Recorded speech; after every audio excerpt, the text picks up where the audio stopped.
Well, hello and welcome to a bonus episode of Rescued podcast. You might notice a few things are different.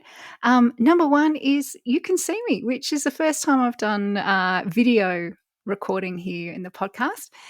And I thought, why not? Then for Christmas, for a bonus episode. And speaking of a bonus episode and Christmas, I want to give everybody gifts. And the gift I want to give you for this holiday season is to give you something else to listen to because, hey, I've wrapped up season one for Rescue for the year. And while you're heading out on your road trips, you're heading out for some fabulous bushwalking, hiking, climbing, mountaineering, pack rafting, whatever it is that you're doing, you need to have some fresh things in your ears as you do those long road trips. So I am stoked to introduce you to the amazing Ashley. And Ashley runs a podcast out of her home. I'll get her to tell me a little bit more of where she is and what that is all about, which I hugely recommend. And not only do I recommend it, I have to give a massive nod to the work that she's done and how she has inspired this podcast that I do, that she's inspired the work of Rescued podcast. And I had the absolute pleasure of meeting her when I was in the States a couple of months ago now. And I'm stoked to be able to introduce you guys to her. So, Ashley, hi, and welcome to Rescued podcast.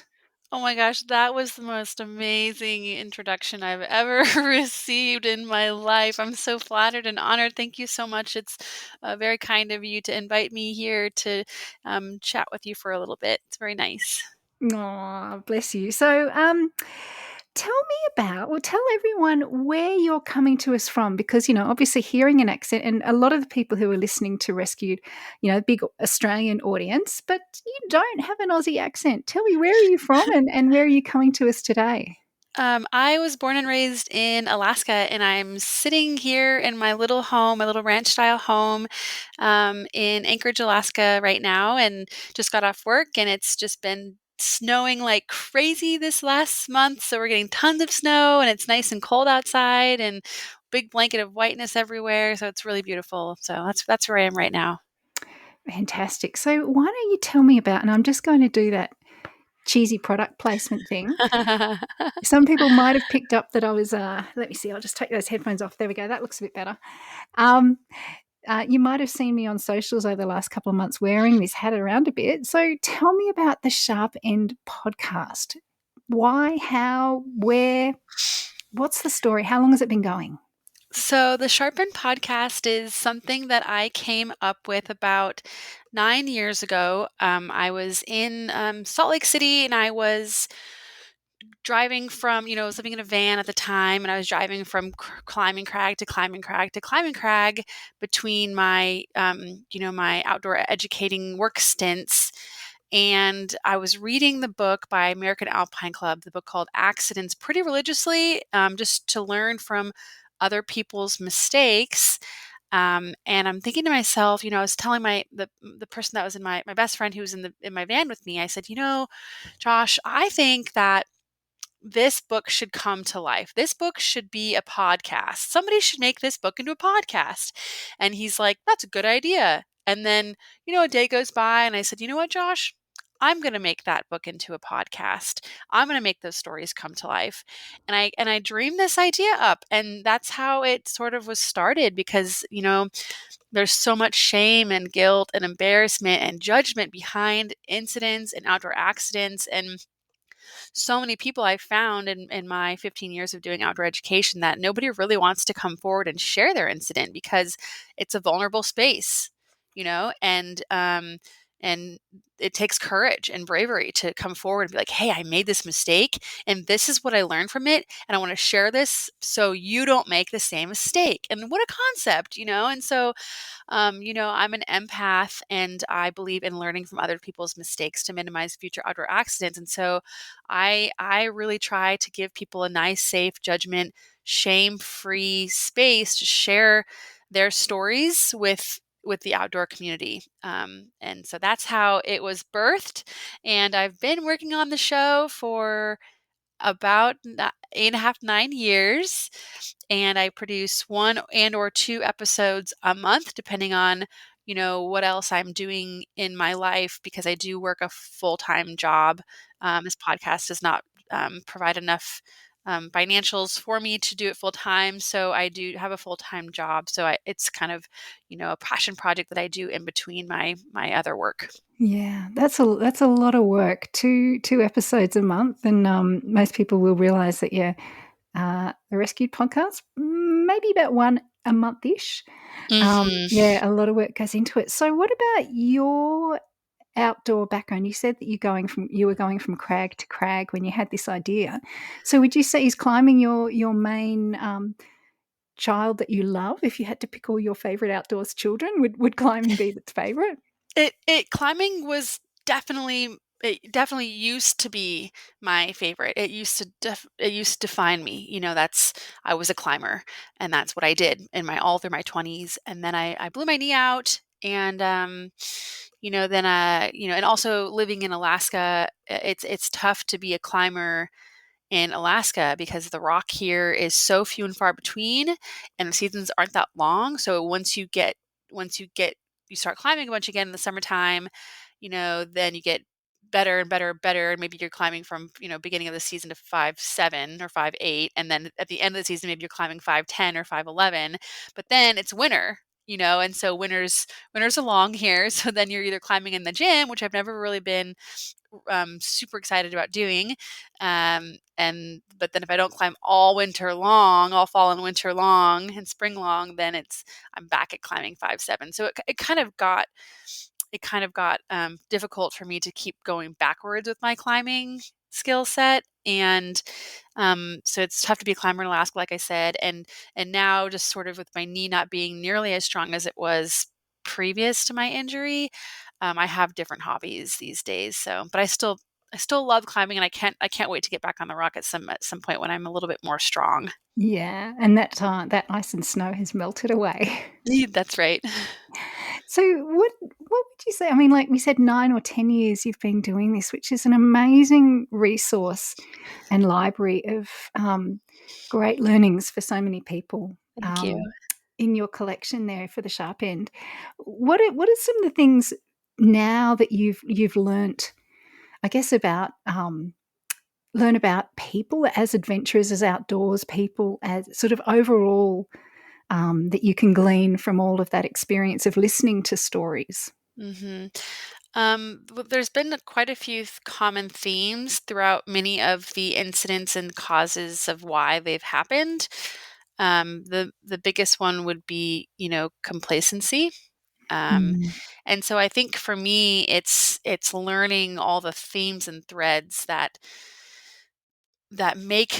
relate all the incidents together, and also just being really compassionate and empathetic to everybody that has experienced an incident or an accident in the outdoors, because so many people, including myself, forever, have said, "Oh yeah, I'm invincible," or maybe I didn't say that out loud, but I was definitely thinking it. "Oh, I'm invincible. That can never happen to me. That would never happen to me," and it does. It happens to you. It will happen to you. Something will happen to you, and if you have a margin of safety where, or if you have increased um, experience outside, and you're going outside and playing a lot and you're recreating a lot, like you have an increased chance of being involved in an accident. It's just Mm, mm. going to happen. It's statistics. And so I think for me, the one of the biggest learnings has been, stepping back and pausing and giving space and accepting that, anything can happen to anybody at any time, and Mm. not judging and not shaming and not belittling and not making people feel lesser, or that you are bigger or better or smarter Yeah. because you're not. And I think that's really important for all of us to just sort of take a look in the mirror and realize that. It's a real humbling thing to actually realize, actually, Yes. we're all on a level playing field, and Yes, to exactly. recognize that. It doesn't matter how many years experience or how much training or what our skill level No. is, nature has a way of bringing us all into, I guess, yeah, into that same playing field. Yeah. Yeah. Yeah, so what about, the nature of the stories that you hear on the Sharp End? Is it all mountaineering and climbing, or what's the kind of the mix there? It used to be pretty specific to climbing and alpinism and mountaineering. It did used to just sort of have the specific topics in the show. But then I was like, wait a minute, that's really pretty exclusive, Ashley. That's pretty exclusive. And so I decided to branch out and do other activities like hiking and backpacking and and kind of by branching out that way, I felt like it was allowing me to reach a wider audience, and I thought that was really important. There's one interview that I did with a woman who was hiking in Hawaii, and she got sort of taken out by a rogue wave, and Wow. that it was so interesting because that episode, I was like, I wonder if this is gonna be kind of a challenging one, if this one's gonna get a lot of listens, and it got so many listens because it was so different. And you don't think about getting nailed by a rogue wave when you're hiking casually in Hawaii, but that's the prime example of like, okay, this can happen to you at any point in time. So Mm. it's kind of cool. So that was an interesting episode, so maybe, check out the hiking in Hawaii one. Have you got another sort of if people were looking for, say, I wanna say the gateway drug into the Sharp End podcast, is there episodes that sort of stand out to you as ones that you go, "You know what? If you wanted to know where to start, because after 9 years, you're gonna have a load in there." Where is any sort of standout that people could go looking for? Oh my goodness. Well, if you're new to the podcast, the beginning couple of year episodes, like at the beginning, like I said, I was doing one episode a month for many, many, many years, and just this last year, I'm trying to do two a month. But the beginning episodes of maybe the first 24 or so, I was recording in a bus that I lived in on the side of the road in outside of Haines, Alaska, and my heating element was a wood stove, so you hear crackling, and I'm recording Oh, nice. in a bus, like pirating some Wi-Fi from this closest house, and so the audio recording is really not that great, and really that's been a theme through the whole 8.5, 9 years of doing this show, is that my audio quality has never been that great or consistent because the nature of my full-time job, which is traveling for work, as doing safety for TV shows and outdoor education, so I'm recording on the road most of the time, so my Wi-Fi is very sporadic, and I do apologize for that, and I do understand, and I know that that is the case, and I'm working on it for 2024, so just keep that in mind. But with that said, the beginning episodes may be a little bit more rougher to listen to, and the later episodes have definitely gotten better as I've gotten more mature with my style and my confidence as a podcaster. But if you want to know about where you start in terms of which episode, there's been Have you got a so favorite many child? good ones. There's been so many good ones. I do like all three live ones that I've done. The first being with Charlie Cicera, who is this super amazing local badass guy who lives in Anchorage, Alaska. He is a really incredible alpinist. And I did a live interview with him at Alaska Mountaineering and Hiking a couple years back, and he talked about his and Jack Tackle's epic. So tune into that one. The second live one I did was with Miss Quinn Brett, who is one of my most favorite female climbers in the history of the world, and she was climbing she was climbing in Yosemite on El Capitan, and she fell about 100 feet and hit her back on the flake, Oh my and severed. I think she severed her spine, and she's a she can't walk. She's in a wheelchair. So that one was really really gripping. I definitely cried during that mm. interview. Um, and the third live interview that I've done is with Mr. Adam Campbell, who is an Arctic athlete, and he was backcountry skiing with his soulmate and another. I don't want to call her an idol, but I definitely idolize her. His soulmate and his partner in crime and wife. They were backcountry skiing in Canada, and it was the last run of the day, and she was caught in an avalanche and buried like 12 feet down from what I remember. And when they got to her and they were digging and digging and digging and digging and digging like frantically to get Laura out of the snow, the first thing that Adam saw once they exposed a part of her body was her left hand, and on her left hand, he saw her wedding ring, and it was just like the most visually, um, Mm. emotionally, descriptive thing that I think I've probably ever heard. So that was really touching, and so Mm. those 3 live interviews were really amazing, really great starts, but they are live interviews, so the recordings aren't that great. Mm. But, yeah, I think you could just really start anywhere, and then if you decide that you like the format of my show, then start at the beginning. Yeah, yeah, you'll have, things to listen to for a very long time. Yeah. And just watching how, how affecting these stories can be. Um, I hear you on that. Um, I think something that a lot of people don't realize is the trauma actually for not only the person who's maybe the victim or the patient then who recovers, or the people in maybe who were there with them.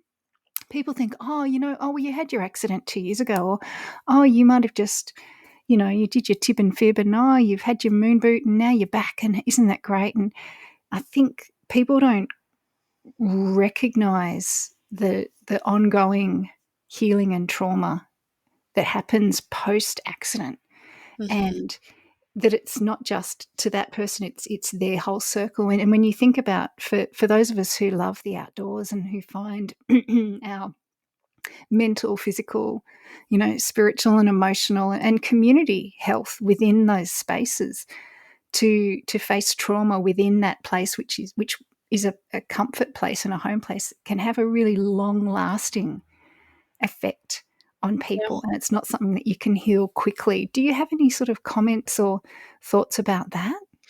I think that you nailed it on the head, and I think compassion can go a long way. And not only 100% agree with what you just said, but I also think that another part of it is, when there is a physical injury, when there's a physical injury that happens when you are recreating outdoors, like for me when I blew my knee out, it it changed me. It Mm. stripped me of my of how I identify as an Mm. outdoor woman and as a climber and as mountain person, mountain woman. It takes your identity away, and the recovery time and what that does to your mental health. It really does change a person. So I think compassion can go a long way, and I also think giving yourself grace is really important. And then also, if you weren't the one that was involved in the incident and came out of it with a physical injury. So say you and I are climbing together, and say you're climbing and I'm belaying you, and then all of a sudden, you fall and I'm not paying attention for whatever reason, or something happens and the rope slips through my ATC, and all of a sudden you hit the ground and you get injured. You get physically injured. Maybe you break your arm, or maybe you injure your ankle, and then your climbing career is on a hard pause. But all that attention goes to you because you have this physical injury that you need to get healed up, right?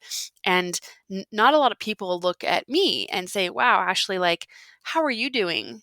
Yeah, you made this mistake yeah, I could tell you feel awful, and you may never climb again, because you may never belay anybody again because you have this PTSD that you can't forgive yourself for." And I think there's something to be said for that too. Is obviously pay attention and give attention and give first aid to those that have been physically injured, but also give attention and first aid to those that are mentally injured.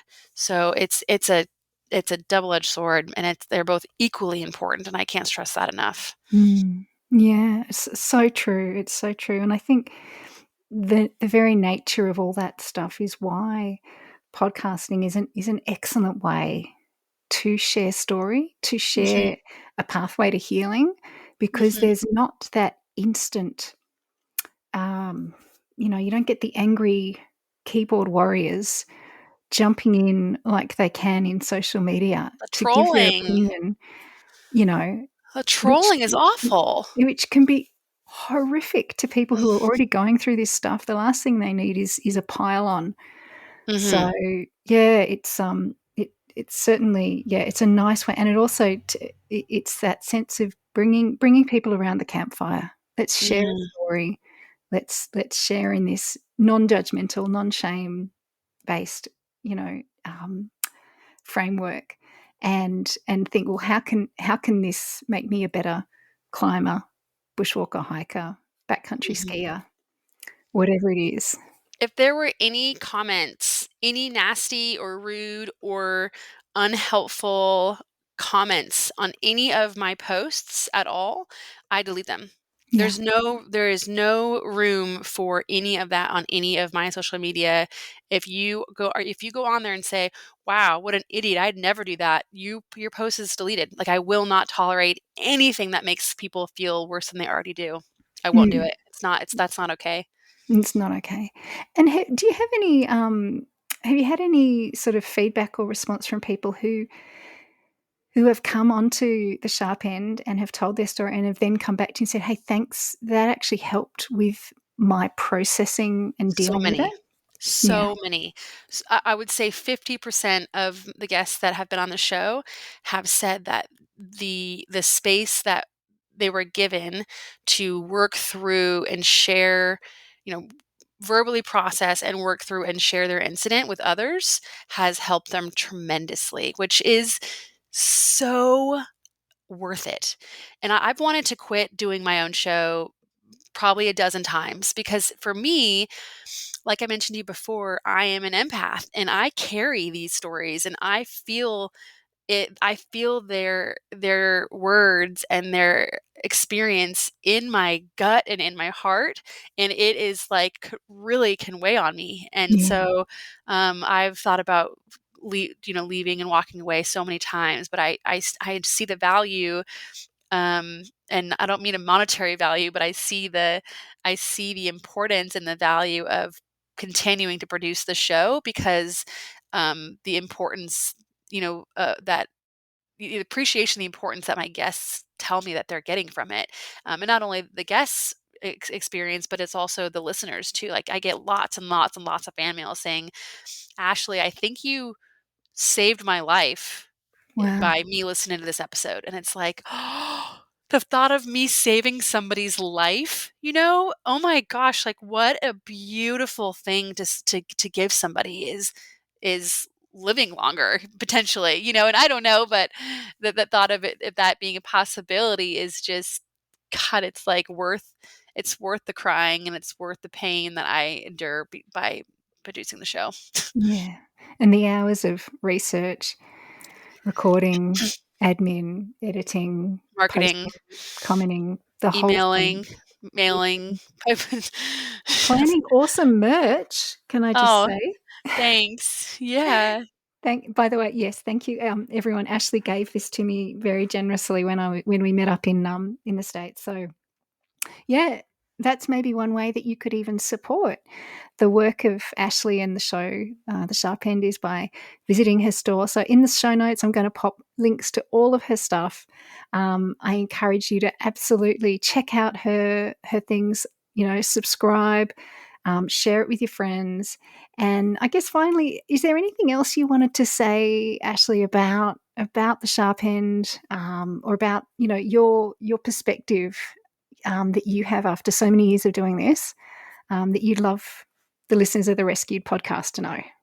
I'd just like to say, well, thank you so much for having me on. I'm so grateful and honored, and I'm just like, yeah, I can't believe it. And then, yeah, I just started a YouTube channel. So just like, this is you're doing video right now. I'm transitioning as into doing video as well. So, a lot of the, podcasts or a lot of the episodes that I've done in the last 6 episodes that I've done are now on YouTube, and moving forward, every episode that I will be doing will also be on YouTube.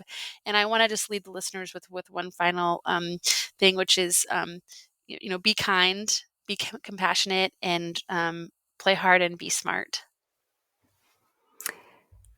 Play hard, be smart. Excellent words. Ashley, thank you so much. All the best for the holiday season for you and your family and all of your community of listeners. And I look forward to listening to more here and right back at you. And Yeah. I look forward to listening to so much more of the Sharp End over my holidays and into next year as well. Thank you so much. I greatly appreciate the time.